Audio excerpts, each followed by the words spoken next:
Baik, saudara yang dikasihi Tuhan, beberapa minggu terakhir, setiap saya membuka aplikasi YouTube di cellphone, saudara, entah mengapa begitu banyak berita-berita atau video yang mengetengahkan topik-topik berkait dengan LGBTQIA dan bahasan-bahasan mengenai akhir zaman, saudara-saudara. Terutama di bulan Juni yang dianggap sebagai the Pride Month. Berbagai perdebatan ditayangkan baik di Supreme Court, terutama para senator dari pihak Republikan yang mempertanyakan mereka yang memperjuangkan hak-hak asasi dari pihak LGBTQ yang selama ini merasa teraniaya. Namun di sisi lain, saudara, banyak video beredar tentang gereja yang teraniaya oleh pihak mereka.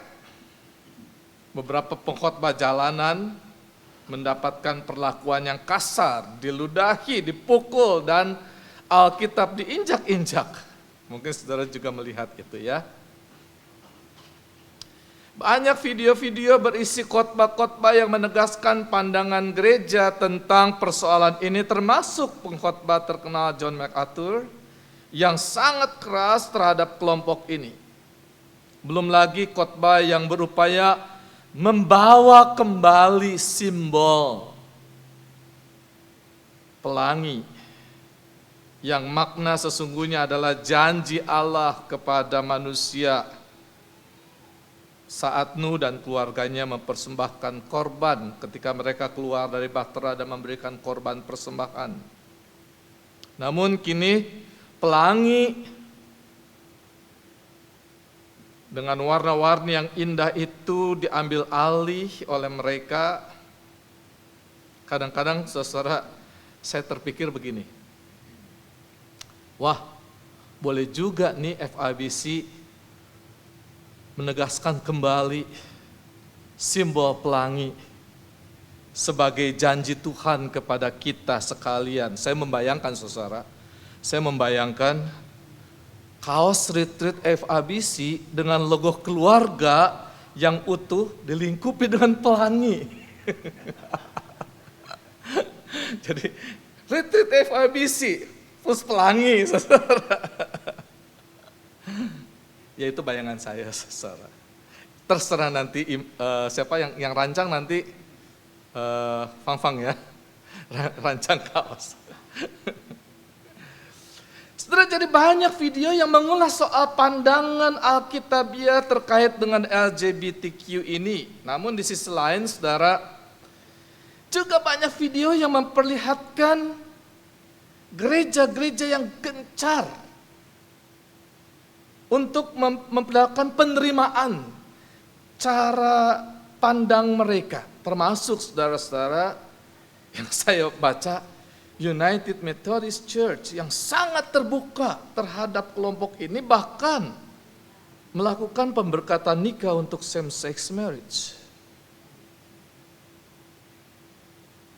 Tidak sedikit video-video yang masuk juga memperlihatkan Satanic Church yang semakin gencar dan menyedihkan sekali karena sejak kecil, saudara, anak-anak sudah diajarkan duduk melingkar di pentagram, dikelilingi dengan lilin-lilin untuk menyembah Baphomet.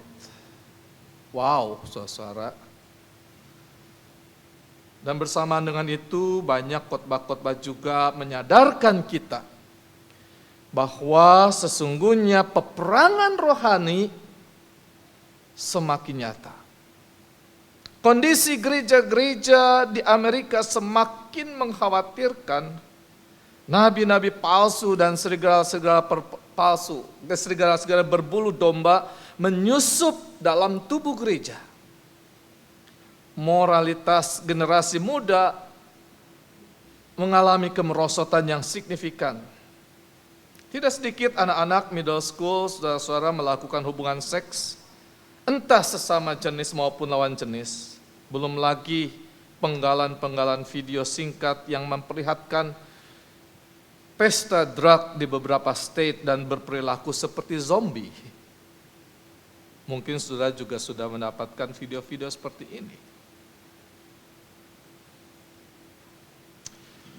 Saudara dikasihi Tuhan, ketika banyak video-video seperti itu beredar di YouTube, di media sosial, saya sangat menyadari bahwa sungguh saudara kita ini berada dalam peperangan rohani yang sangat serius. Dan Paulus katakan dalam Efesus pasal yang ke-6, perjuangan kita bukan melawan darah dan daging, tetapi melawan pemerintah-pemerintah, melawan penguasa-penguasa, melawan penghulu-penghulu dunia yang gelap ini, melawan roh-roh jahat di udara.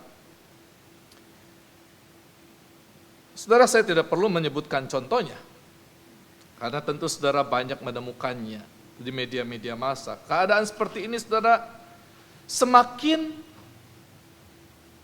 memperkuat keyakinan saya bahwa akhir zaman semakin dekat. Iblis semakin gencar untuk menyerang orang-orang percaya. Karena itu saudara-saudara, siapkan diri kita, keluarga kita, untuk menghadapi situasi yang semakin sulit. Bahkan mungkin penganiayaan.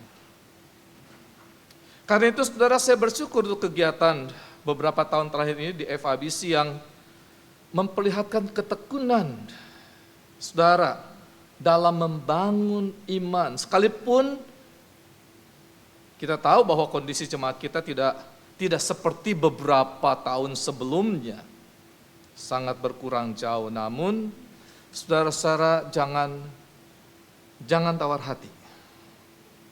Jangan tawar hati. Karena ketekunan kita dan kesetiaan kita ini, saudara, sedang diuji. Ya. Dan kita juga bersyukur, saudara, bahwa Selasa beberapa hari yang lalu, kita telah mendiskusikan hal-hal yang sangat esensial untuk melihat visi 5 tahun ke depan. Dan kita berusaha menyatukan hati kita untuk sama-sama membangun kehidupan jemaat, menanamkan core value bagi jemaat kita. Karena itu, mari saudara kita satukan hati kita, mengerahkan segenap daya yang kita miliki untuk membangun tubuh Kristus ini. Nah, saudara yang kekasih dalam Yesus Kristus, mari kita baca perikop yang kita baca hari ini, saudara-saudara. Ayat 1 konteksnya adalah hari-hari sebelum perayaan Paskah di Yerusalem. Saat itu Yesus dan murid-muridnya datang ke Betania, tempat di mana Lazarus dibangkitkan Yesus. Mungkin mereka sedang berada bersama-sama di sebuah perjamuan yang diadakan mungkin oleh Simon, yang juga pernah disembuhkan Yesus dari kusta. Nah, rupanya saudara, saat itu sejumlah besar orang Yahudi mendengar bahwa Yesus ada di sana. Karena itu mereka datang ke Betania, bukan hanya karena Yesus, melainkan juga untuk melihat Lazarus yang telah dibangkitkannya.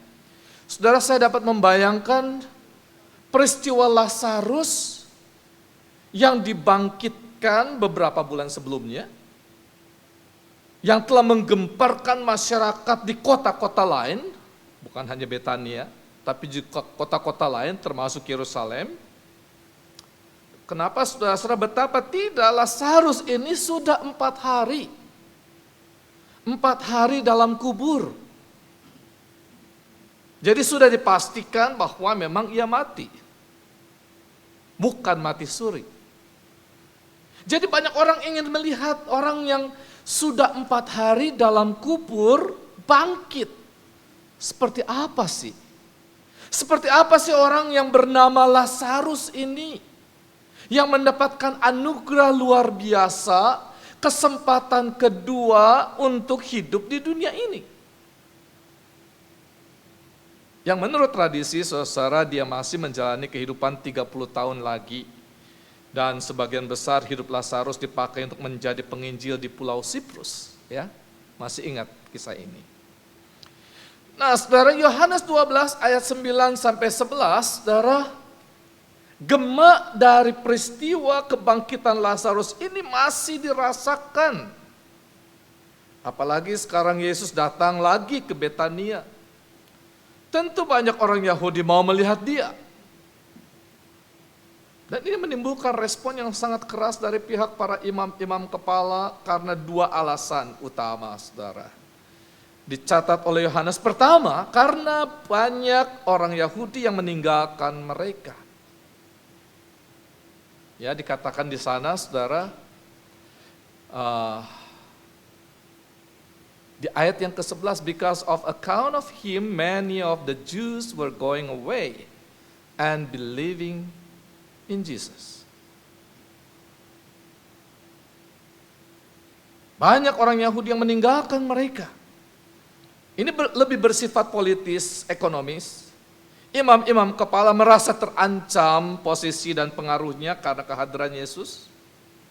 Seorang rabi yang pengajarannya disertai dengan berbagai tanda dan mujizat.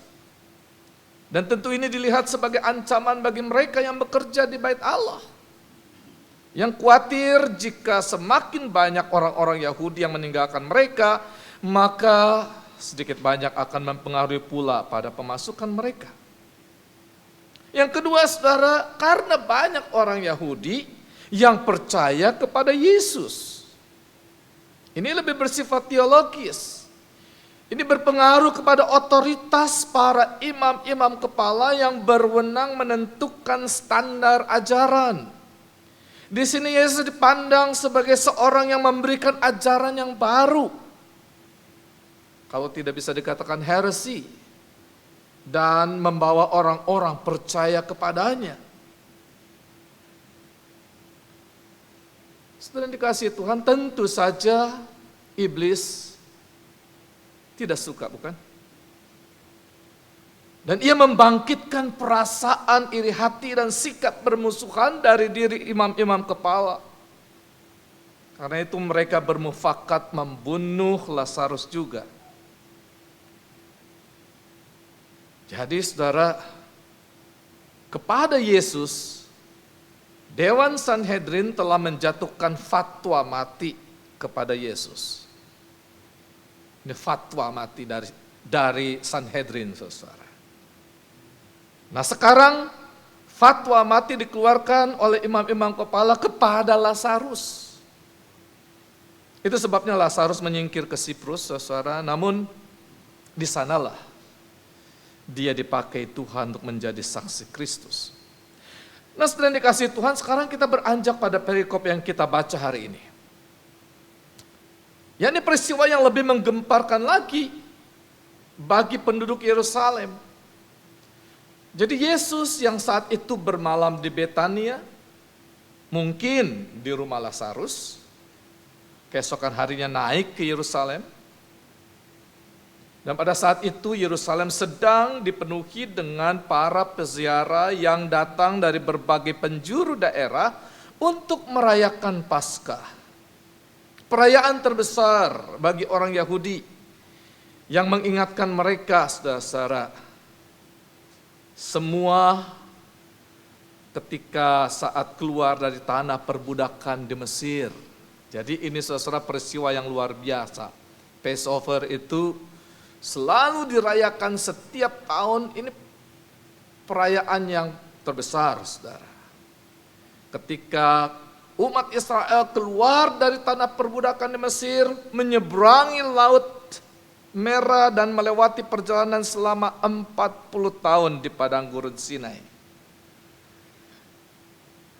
Sebelum Israel memasuki tanah perjanjian. Saudara, sedikit saya mau Sebelum saya lanjutkan, saudara, ini bocoran buat saudara ya. Saudara masih ingat ini enggak?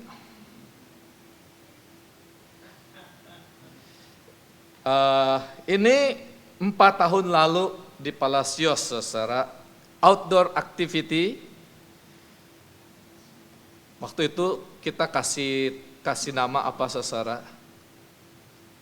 The First Journey of Paul, ya kan? The First Journey of Paul. Ya, itu outdoor activity-nya saudara. Nah, nanti saudara September ini saya sudah siapkan outdoor activity buat retreat. Judulnya apa saudara? Ada yang tahu? Exodus. Judulnya Exodus. Saya sudah rancang 8 kegiatan yang harus dituntaskan oleh tiap-tiap suku. Tiap-tiap suku. Jadi saudara buruan daftar, ajak teman-teman, karena saya akan bagi saudara ke dalam 12 suku Israel. Ya. Beberapa minggu sebelumnya saudara, karena tiap suku sudah perlu ngumpul sebelumnya untuk menyiapkan sesuatu. Nah, saudara, jadi buruan daftar. Saudara akan dibagi menjadi 12 suku. Akan disuruh menyiapkan apa dulu sebelumnya. Ya, saudara. 8 permainan seperti apa? Tunggu tanggal mainnya. Oke, saudara. Nah, yang penting saudara, sekarang saya coba lanjutkan khotbahnya. Nah, jadi orang banyak datang dari berbagai penjuru untuk merayakan Paskah di Yerusalem. Mereka datang untuk membawa korban persembahan. Tapi tentu saudara, bagi Yesus kedatangannya ke Yerusalem adalah untuk menggenapi misi Allah, bukan? Menjadi anak domba Allah yang dikorbankan bagi dosa dunia, sebagaimana telah dinubuatkan Yohanes Pembaptis di Yohanes 1 ayat 29. Ya, masih ingat ya? Lihat anak domba Allah yang menebus dosa dunia. Nah saudara, apa yang dilakukan orang banyak pada saat mereka tahu bahwa Yesus sedang di tengah jalan menuju ke Yerusalem? Ada 3 hal yang dicatat Yohanes, saudara. Yang pertama adalah mereka mengambil daun-daun palem. Untuk apa, saudara? Untuk dilambai-lambaikan saat menyambut Yesus. Mengapa daun palem? Daun palem itu, saudara, atau palm frond, palm leaves, itu menyimbolkan 4 hal. Yang pertama, saudara, palem itu adalah simbol kemenangan. Ini biasa digunakan untuk menyambut para pejuang yang pulang dari peperangan dengan membawa tawanan dan barang-barang jarahan. Dan ketika pawai masuk ke dalam kota, mereka akan disambut oleh penduduk kota sambil melambaikan daun palem sehingga menciptakan suasana yang meriah. Simbol yang kedua adalah simbol kedamaian. Saudara, jangan bayangkan daun palem itu seperti tanaman hias di backyard saudara. Daun palem yang dimaksud di Israel adalah daun pohon korma. Pohon-pohon korma ini saudara biasa bertumbuh di sekitar oase. Daunnya cukup kuat dipakai sebagai atap saat umat merayakan hari raya Pondok Daun. Sambil menikmati buah kurma yang manis, segar, bergizi. Jadi saudara-saudara bayangkan di benak saudara, betapa damainya sekelompok masyarakat yang tinggal di sekitar oase itu. Cukup makanan dan air, dikelilingi oleh pohon kurma yang subur. Ternak bisa hidup di sekitarnya, juga menjadi sumber makanan dan susu. Ini menyimbolkan suasana damai dan sejahtera dibandingkan di padang gurun yang gersang. Dan simbol yang ketiga adalah simbol kehidupan kekal. Agama kuno di Mesopotamia, saudara, juga di Mesir, sering menggunakan daun palem itu sebagai simbol dari kehidupan kekal. Pohon palem atau kurma ini daunnya cukup tahan. Ketika dahan-dahan daun ini dipotong, maka daunnya tetap hijau berbulan-bulan. Dan biasanya dipakai menjadi atap karena cukup tahan cuaca. Sekalipun ia kering tidak mudah rusak. Sehingga orang-orang di desa sering menggunakannya untuk menjadi atap rumah dan keluarga-keluarga hidup di dalamnya. Dan yang keempat, saudara, simbol doa dengan tangan yang menengadah, saudara. Itu palm.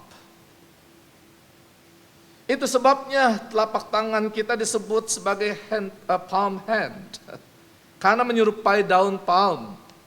Daun palm selain dilambaikan di atas seperti ini, saudara-saudara, ke kiri ke kanan sebagai simbol kemenangan, juga dilambaikan ke atas ke bawah, simbol penyembahan dan doa. Jadi kalau doa, saudara-saudara, begini, kalau berkat begini, saudara. Berdoa dan memberkati.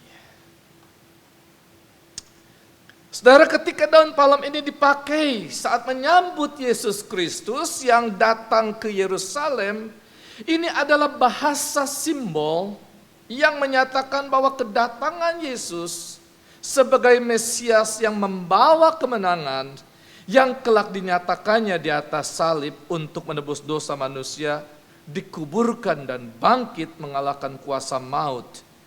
Yesus Kristus datang untuk membawa perdamaian yang terutama mendamaikan manusia dengan Allah Bapa di sorga. Yesus Kristus datang untuk membawa kehidupan yang kekal bagi setiap orang yang beriman menaruh percaya kepadanya. Nah, saudara yang dikasihi Tuhan, orang banyak yang datang sambil membawa daun palem dan melambai-lambaikannya tentu. Mereka melakukan tindakan yang kedua, apa saudara-saudara? Pergi menyongsong Yesus di jalan-jalan. Ya, went out to meet him. Apa artinya menyongsong kedatangan Yesus ke Yerusalem ini, saudara? Menyongsong. Menyongsong itu kalau bahasa Indonesia itu lebih kuat artinya daripada to meet him, saudara. Menyongsong Yesus berarti menyambut dan menerima dengan sukacita. Kalau ada keluarga yang sudah lama berpisah dan kita rindukan, saudara, ia tinggal di luar negeri katakanlah, lalu ia pun memberikan kabar akan datang dan minta dijemput di airport. Tentu dengan senang hati kita menyambutnya, bukan? Saat di airport berkali-kali kita melihat jadwal kedatangan. Apakah pesawat sudah mendarat atau belum?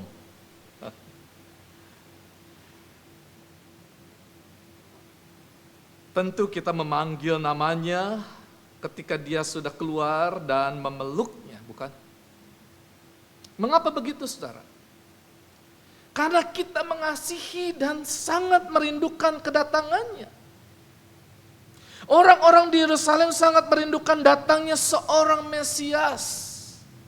Sekalipun mereka tidak mengerti kemenangan dan kebebasan apa yang sedang Yesus perjuangkan. Namun yang jelas orang banyak itu sangat mengharapkan datangnya Sang Mesias yang akan membebaskan. Sehingga mereka menyongsong Yesus dengan daun palem. Yang kedua, saudara-saudara, menyongsong juga berarti berpihak kepada Yesus. Orang yang tidak berpihak kepada Yesus tentu tidak akan suka melihat Yesus datang. Mereka yang menganggap Yesus adalah musuh mereka, seperti banyak orang Farisi, beberapa ahli Taurat, serta imam-imam kepala yang telah memfatwa mati Yesus, maka mereka tidak menyongsong dengan sukacita, melainkan dengan hati yang geram. Sebaliknya mereka yang menyongsong Yesus berarti mereka bersedia menempatkan diri berada dalam barisan pendukung Yesus. Dan yang ketiga, saudara, menyongsong Yesus berarti mengakui dan menjadi bagian dari kemenangan. Karena itu mereka menyongsong Yesus, mereka yang menyongsong Yesus itu ikut di dalam merayakan kemenangan itu. Padahal Yesus datang bukan kembali dari peperangan, saudara. Dan tidak menggunakan kuda yang gagah, tanpa membawa tawanan dan jarahan. Bahkan peperangan yang sesungguhnya baru akan dimulai saat Via Dolorosa disalibkan dan bangkit. Namun orang banyak menyongsongnya seakan mereka mengetahui bahwa Yesus sudah menang. Dan mereka ikut ambil bagian di dalam kemenangan itu.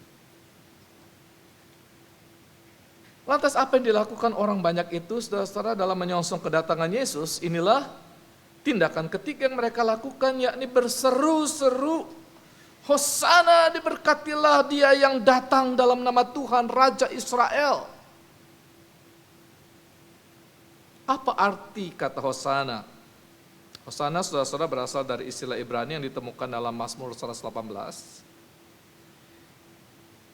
Yang berkata, ya Tuhan, berilah kiranya keselamatan. Yasha, selamatkan. Dan ana memohon atau meminta, mengemis sebetulnya.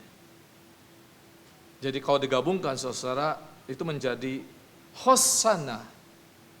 Dan secara harfiah Hosana berarti, saya memohon, tolong selamatkan saya. Tolong selamatkan kami. Mazmur 118 ayat 26 katakan, diberkatilah dia yang datang dalam nama Tuhan. Kami memberkati kamu dari dalam rumah Tuhan.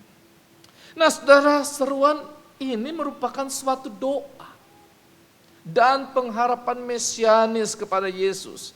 Yesus dipandang sebagai penggenapan terhadap nubuatan mesianis dari nabi-nabi perjanjian lama. Terlebih, saudara, ketika ia datang dengan menggunakan keledai muda, ini merupakan penggenapan dari nubuatan Nabi Zakaria 9 ayat 9. Bersorak-sorak dengan nyaring, hai putri Sion. Bersorak-soraklah, hai putri Yerusalem. Lihat, rajamu datang kepadamu, ia adil dan jaya. Ia lemah lembut dan mengendarai seekor keledai beban yang mudah. Saudara, pada saat peristiwa ini terjadi, rupanya sambutan akan kedatangan Yesus ke Yerusalem itu terjadi secara spontan. Bukan direncanakan oleh murid-muridnya, walaupun Yesus tahu apa yang akan terjadi. Namun itu bagian dari perjalanan misinya. Setelah transfigurasi, ingat ya, transfigurasi di Gunung Tabor. Karena itu Yohanes menegaskan di ayat 16. Mula-mula murid-murid Yesus tidak mengerti akan hal itu. Tetapi sesudah Yesus dimuliakan, teringatlah mereka bahwa nas itu mengenai dia dan bahwa telah melakukannya juga untuk dia. Nah, saudara, perikop ini ditutup dengan ungkapan kata-kata yang keluar dari orang Farisi di ayat 19. Kamu lihat sendiri bahwa kamu sama sekali tidak berhasil. Lihatlah, seluruh dunia datang mengikuti dia. Seakan ini merupakan sebuah repetisi dari yang telah diungkapkan oleh imam-imam kepala di ayat 10 sebelumnya. Mereka yang telah memfatwa mati Yesus dan Lazarus. Nah, saudara, sebagai kesimpulan, sebagai ringkasan terhadap apa yang telah saya sampaikan di atas. Jadi di sana terdapat dua respons, saudara, yang kontras ketika mereka berhadapan dengan Yesus yang dipandang sebagai raja ini. Nah, kelompok pertama, saudara, mereka yang percaya dan menjadi pengikut Yesus. Karena itu ketika Yesus datang ke Yerusalem, maka mereka menyambutnya dengan lambaian daun-daun palem sebagai simbol kemenangan, kedamaian, kehidupan kekal, sekaligus doa pengharapan agar Yesus datang membawa kebebasan bagi mereka. Kelompok ini, saudara, menyongsong Yesus sambil berseru, Hosana, diberkatilah dia yang datang dalam nama Tuhan, Raja Israel. Jelas, saudara, kelompok ini menunjukkan bahwa mereka ada di pihak Yesus. Sehingga mereka akan bersama-sama ikut merayakan kemenangan Yesus yang sesungguhnya di akhir zaman. Saat dia datang sebagai Raja di atas segala raja. Namun saudara, dalam perikop yang kita baca juga terdapat kelompok yang menentang Yesus. Bahkan telah merencanakan untuk membunuhnya. Bukan hanya Yesus, tapi juga Lazarus sebagai cara untuk melenyapkan bukti kemesiasan Yesus yang dapat memberikan kehidupan. Jelas kelompok ini digerakkan oleh kuasa kegelapan demonik.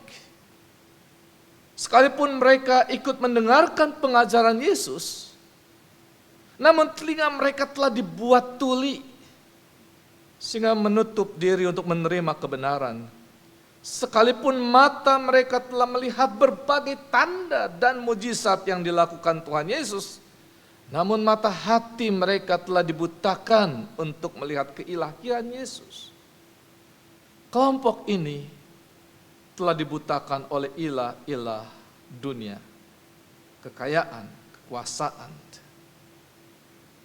Dan ketika Yesus datang ke Yerusalem, maka kelompok ini mencibir Yesus. Bahkan mereka merencanakan dalam kegelapan untuk membunuh Yesus sebelum Paskah tiba. Mereka tidak menyambut Yesus dengan daun palem karena tidak sudi melihat kemenangan Yesus sebagai Raja Damai yang membawa kehidupan kekal.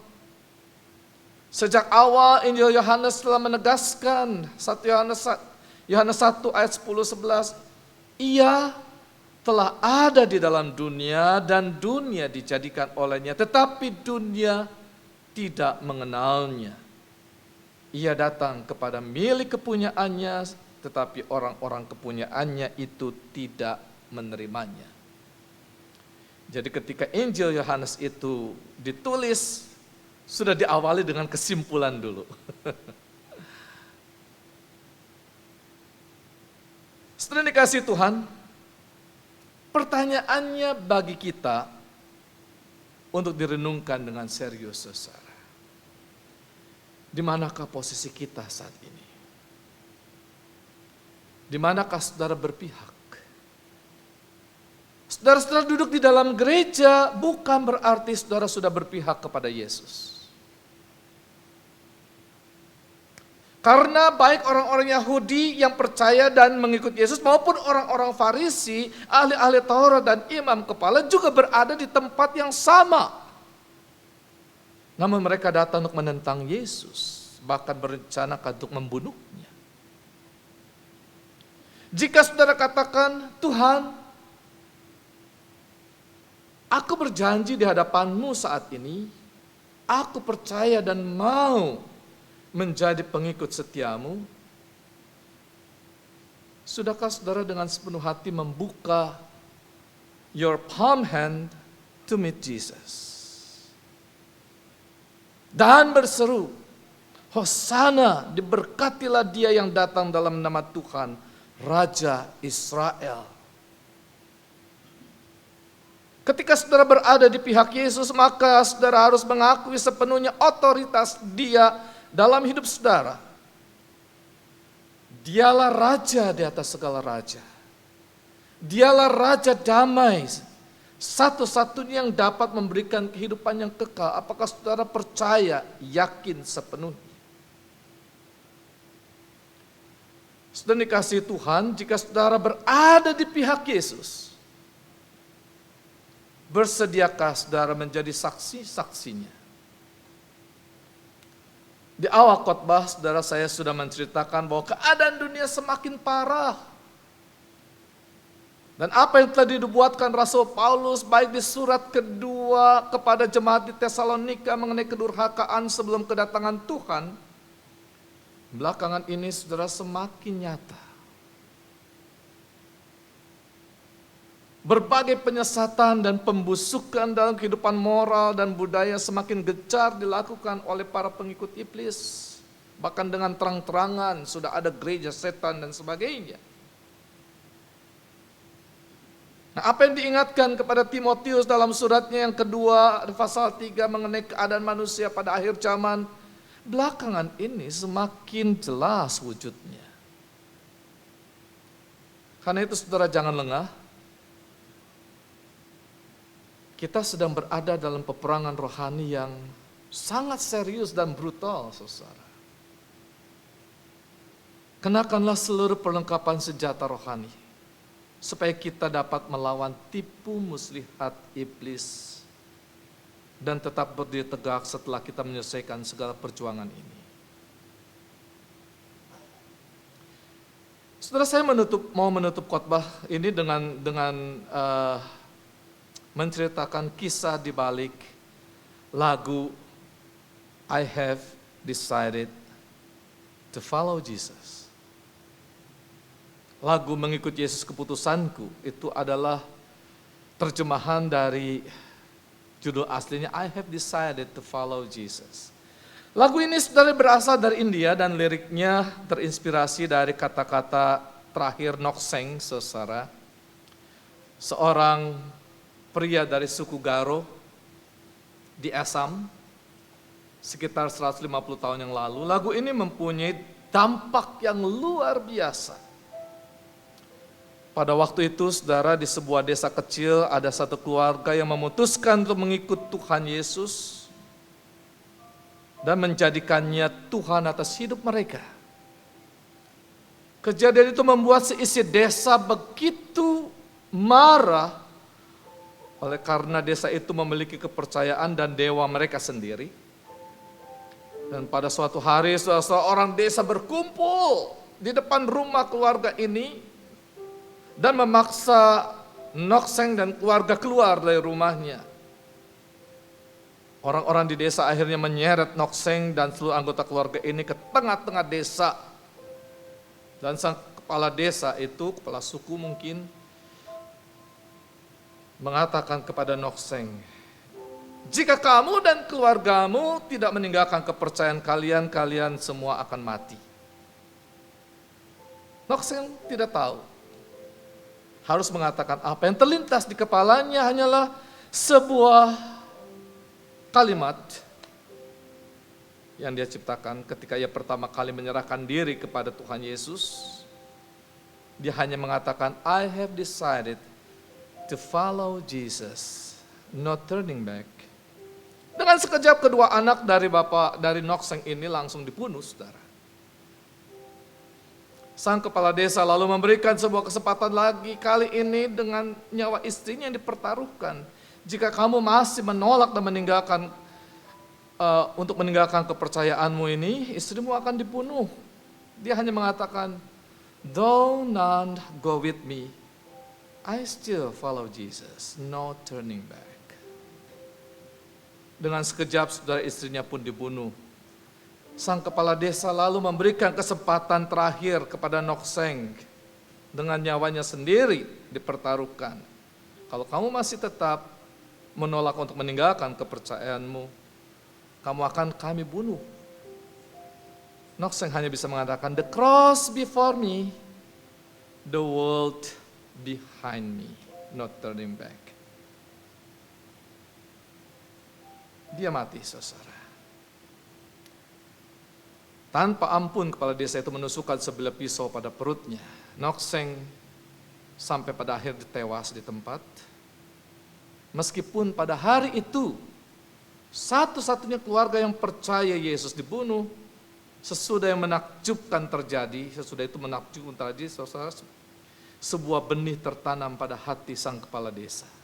Dia bertanya-tanya, siapa Yesus Kristus yang membuat satu keluarga ini rela mati demi dia?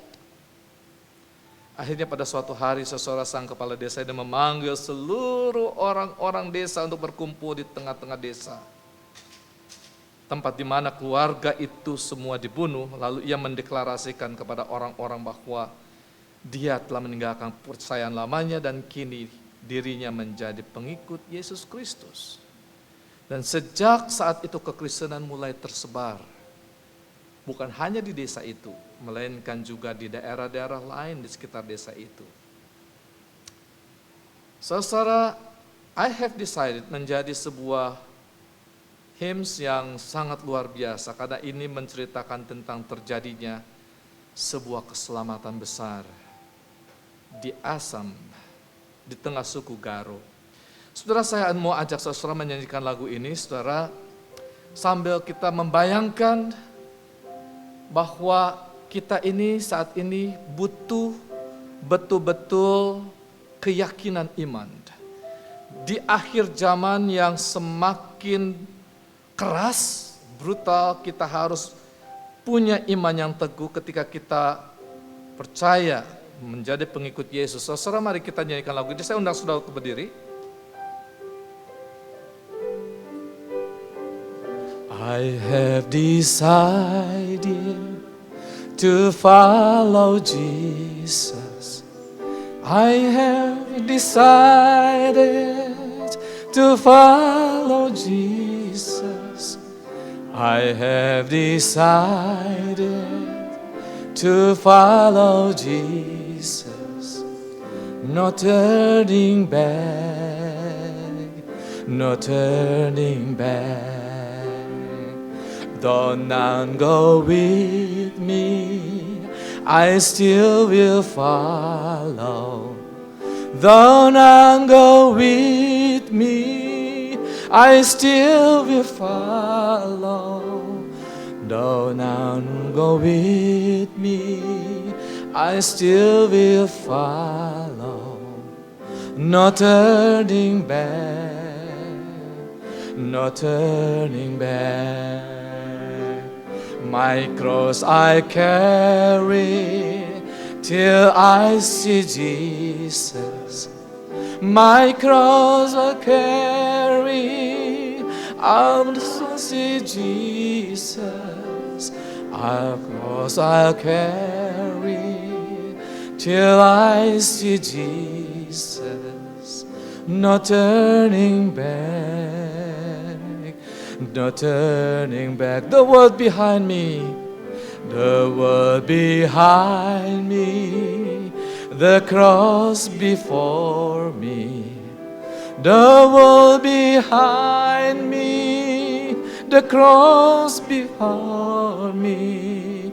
The world behind me, the cross before me. No turning back,